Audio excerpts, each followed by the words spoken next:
we are discussing the topic moving coil galvanometer. So first, what is a moving coil galvanometer? A moving coil galvanometer is a device which is used to only detect the presence of current in a circuit. On what principle does a moving coil galvanometer work? A moving coil galvanometer, short form is also MCG. So we can also write MCG in our notes when we are writing. An MCG works on the principle that when a current carrying coil is placed in an external magnetic field, it experiences a torque, and the magnitude of the torque is directly proportional to the current through it. Right? So that is the principle, that we have a current carrying coil, and then when the current is going to flow through this coil, and we are going to connect this galvanometer in a circuit, and then inside the galvanometer there will be a coil in which the current will begin to flow. And then what will happen when current is going to flow in the coil? There is going to be a deflection produced in the coil, because the coil is going to experience a torque, and attached to the coil is a pointer, and because the coil will be deflected, the pointer will also rotate along with the coil, and it will give a reading which is proportional to the current. So that is basically the principle. That is, a moving coil galvanometer works on the principle that when a current carrying coil is placed in an external magnetic field, it experiences a torque. The magnitude of the torque is directly proportional to the current through it. So in the construction we have the diagram, so that you can better understand the construction. But then this is the top view. Why we have drawn the top view? Because it is easy to draw. We can visualize when we are going to see from the top. So when we are going to see from the top, what are these? These are the ends of the permanent magnet. It is a horseshoe magnet. So these are the two poles, and then at the back it is a full horseshoe magnet. And these poles, their surfaces are not plane. Their surfaces have a concavity. Right? So these are called concave pole pieces. So these are the two concave pole pieces which are going to create the magnetic field. And then in this magnetic field we place the rectangular coil. When we are going to see from the top, we will see only the windings like this of the rectangular coil.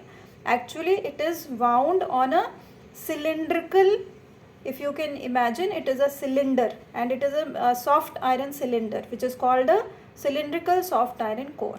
So the coil is a rectangular coil which is wound all over a cylindrical soft iron core.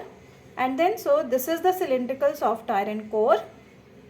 These are the concave pole pieces which will create a uniform radial magnetic field.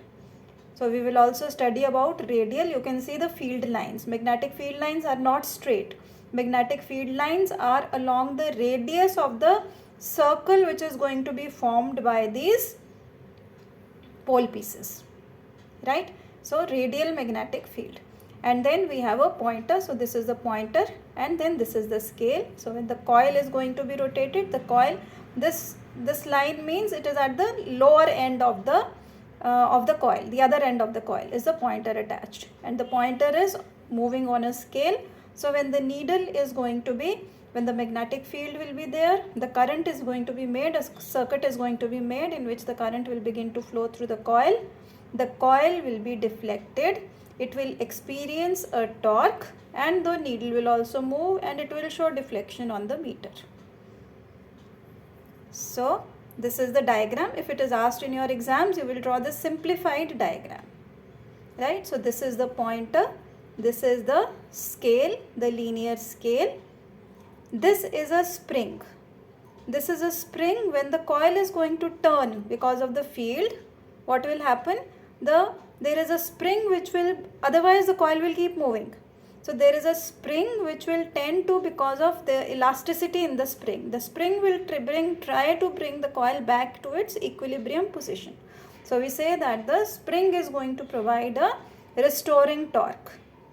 Right? So the spring, and finally because of this restoring torque provided by the spring, and there is a deflecting torque due to the external magnetic field.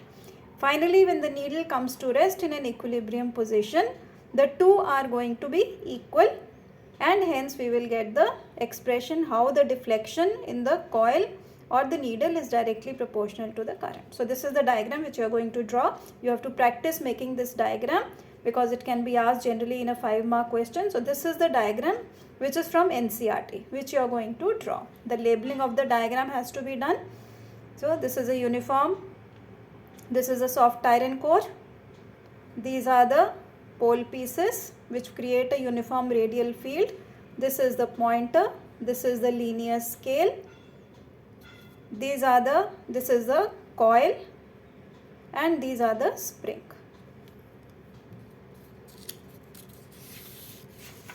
Then we come to the construction. What are the different parts of a moving coil galvanometer? So in the construction we have the MCG, we've already done. So one by one, the next heading which you will write, if you are asked, you are generally asked what is a moving coil galvanometer, what is its principle, explain briefly its working principle, and show how the deflection produced is directly proportional to the current. Sometimes construction is also asked. So the next heading is construction. So a moving coil galvanometer has the following parts. First is the coil. The current is made to flow through the coil. So the coil armature consists of a large number of turns of insulated copper wire. So we have a large number of turns of insulated copper wire wound on a light rectangular aluminium frame. So the coil is wound over a rectangular aluminium frame. Then the next is radial magnetic field, which earlier also we have done, that the pole pieces are not plane surfaces, but they are curved surfaces. So it is created by concave pole pieces of a permanent horseshoe magnet. So this is how we are creating a radial magnetic field. The field lines are directed along the radius. So these are the two ends of the, we are showing only a part. So these are the two pieces which are concave of a horseshoe magnet. Then we have, what is a radial magnetic field? Radial magnetic field is a field in which the field lines point along the radius of the circle formed by the concave pole pieces, is what is a radial magnetic field.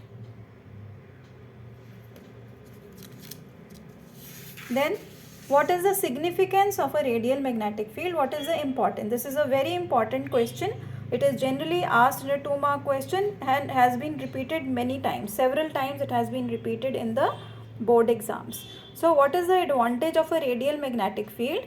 Because as the field is going to be radial, that is directed all along the radius, as you can see in this diagram also, the field lines are going to be radial. So as the coil is going to be rotating, in every position the field lines are going to be along that direction of the coil. So in every position of the coil, the plane of the coil remains parallel to the field. So in every position, the plane of the coil remains parallel to the field. So this is first point. Second point, so in every position, we know that the area vector is normal to the surface. So if in every position, the plane of the coil is parallel to the field, so the area vector will be perpendicular to the field. That means we have theta equal to 90 degree, where theta is the angle between the direction, area vector direction, and the field direction. So in every position of the coil, the angle between the plane of the coil, the normal to the plane of the coil, area vector, and the field is going to be 90 degree, or theta is 90 degree. And now in the expression for torque, we have sine theta. So sine 90 is 1. So therefore, in the expression for torque, we will not have the dependence of theta, because in every position theta is equal to 90 degree. So this makes the torque acting on the coil independent of the position of the coil. Very important. So therefore, since the torque is independent of the position, therefore the torque will depend only on the current. Otherwise the torque has a dependence on theta also, on the position of the coil. But by having a radial magnetic field, the torque on the coil and hence the rotation of the coil in the magnetic field depends only on current. More the current, more is going to be the magnetic field. more is going to be the deflection in the reading in the galvanometer. Then the next component is, the third component is cylindrical soft iron core. So it is the soft iron. We have inside a cylinder made up of soft iron, which is kept inside symmetrically between the concave pole pieces. What is the purpose of this cylindrical soft iron core? This is to increase the strength of the magnetic field, because we know soft iron has large permeability. So it will increase the strength of the magnetic field, and it will help in further making the field lines radial, because it is concentric with these pole pieces. So these are the advantages. Again, this is asked as a question, what is the advantage of a cylindrical soft iron core? So there are 3 points in advantages of radial magnetic field, and you can write similarly 2 points in the advantage for cylindrical soft iron core. So it is a soft iron core kept between the concave pole pieces. Advantages of cylindrical soft iron core. First, cylindrical soft iron core further helps in making the field radial by directing the field lines along the radii. Second, soft iron core, due to its large permeability, increases the strength of the magnetic field further. Stronger the field, we will derive the expression, stronger is the field, larger is the sensitivity of the galvanometer. So stronger is the field, larger is going to be the sensitivity of the galvanometer, more sensitive. So it is even small currents it will be able to measure. So this was the third part. Next we have the fourth part is the springs. We had shown in the first diagram that there are springs attached to the two ends of the coil. So what is the purpose of the springs? I think you already know by now. Purpose of the spring is to bring the coil back to the equilibrium position. Right? Bring the coil back to the equilibrium position to provide a restoring torque, so that the coil finally comes back to rest. So the springs connected to the two ends of the coil provide a restoring torque and bring the coil to rest in an equilibrium position. Then how do you get the reading? There is a pointer which is attached, a light pointer attached to the coil, and it moves along the coil. When the coil will move, the pointer will also move, and it will move on a scale. So what you see on top of the galvanometer, you see a scale, and the pointer which is inside, internally it is attached to the coil. So it will give a reading on the scale, and the scale is a linear scale, that is equal divisions are there, equally spaced divisions are there, so that the deflection is directly proportional to current. So we can also have a definition. All the definitions are in red. What is a linear scale? A scale which has equally spaced markings such that the deflection shown is directly proportional to the current is what is a linear scale.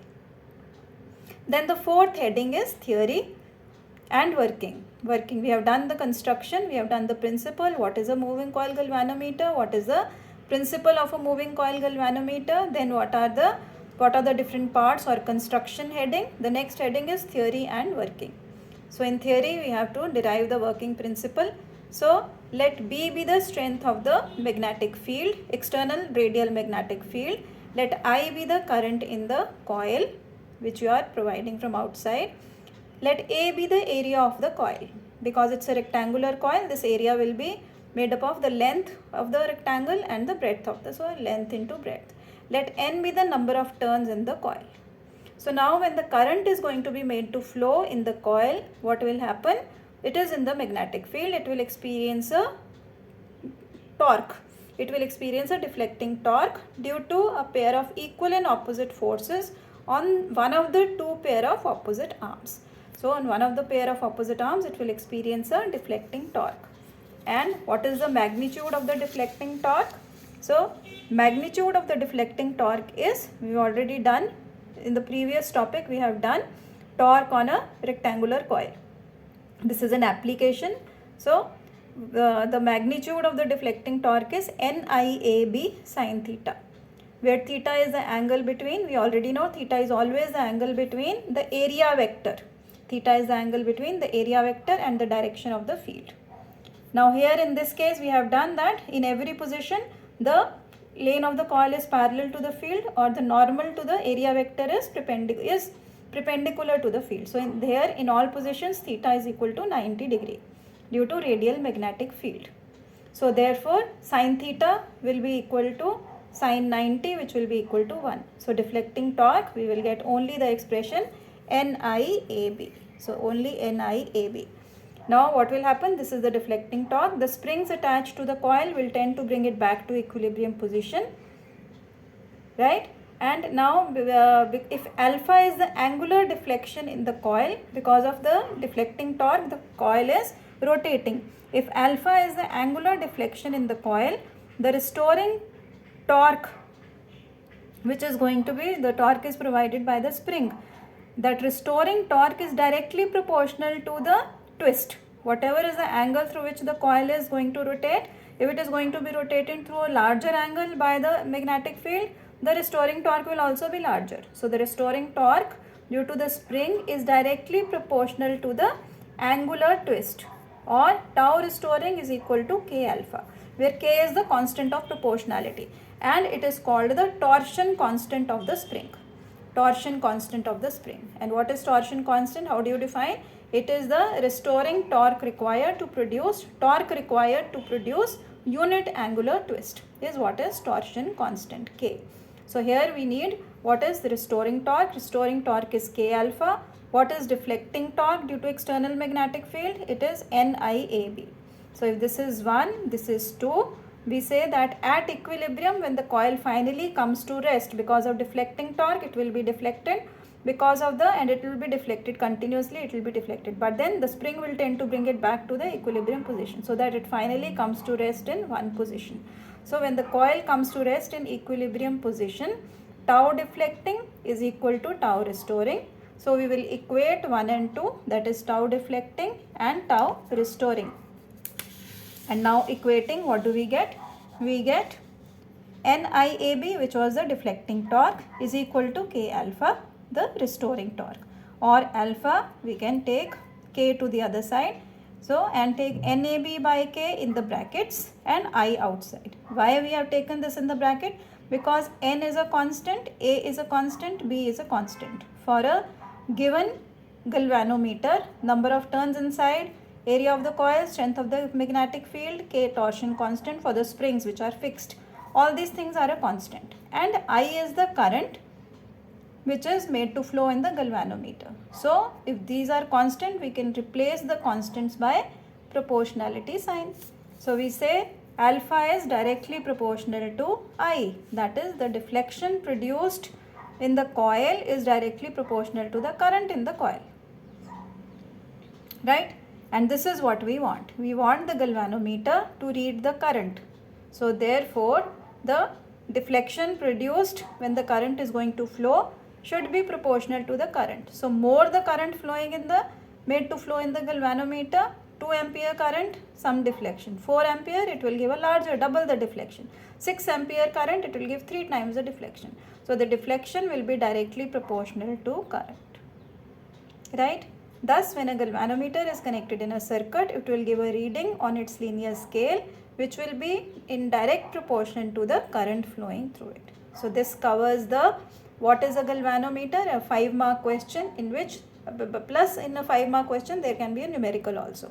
So in a 5-mark question we have covered what is a moving coil galvanometer, what is its principle, very important, what is its construction, the diagram, very important, construction, different parts, 4 different parts, then the theory and the working, and finally the mathematical derivation to arrive that alpha is directly proportional to I.